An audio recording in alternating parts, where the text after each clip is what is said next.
Well, the issue stemmed from a 2019 music festival at War Memorial Field in Sandpoint. Firearms were prohibited at the event, but a lawsuit argues that violated the Second Amendment. The city government has no power to regulate the public's right to carry firearms for self-defense on public property. Sandpoint had leased out the park to a private vendor, and festival organizers prohibited all weapons, including firearms. Does the festival, in fact, become a state actor or a public actor when it starts managing a public park? I think the answer is yes. The attorney for Sandpoint argued that tenants on public property have the same rights to exclude as a tenant on private property. She cited State Law 3302, which gives the right to bear arms, but does not limit the rights of a private property owner, private tenant, private employer, or private business entity. And she claimed a ruling for the plaintiffs would have serious consequences for those who lease a park or other publicly owned property. To agree with this position would elevate the Second Amendment over property rights. And the court hasn't made a decision in this case just yet, but we'll take all of those arguments into account and will issue a written decision at a later date. Sentencing today for former Caldwell Police Lieutenant Joseph Hoadley. He got 3 months in a federal prison and then 12 months supervised probation.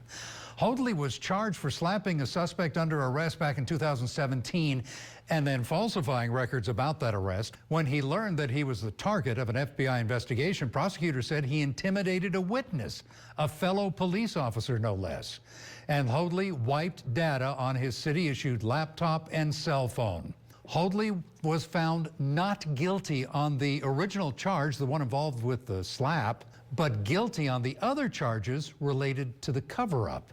Now, during the sentencing phase today, 65 members of the community wrote letters testifying to the good character of Hoadley, including the elected prosecuting attorney, Brian Taylor. In fact, Taylor even took the stand on Hoadley's behalf.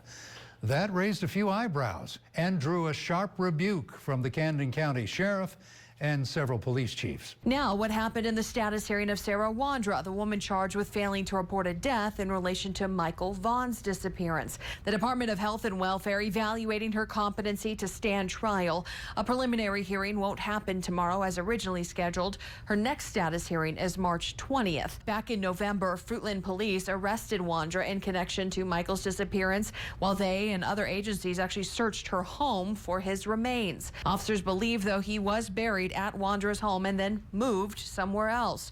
Her husband Stacy also behind bars on unrelated charges. Police think he and two others, Brandon Shirtliff of Kuna and Adrian Lucien of Toledo, Ohio, know about what happened to Michael. You can see all of our reporting since he disappeared on IdahoNews.com.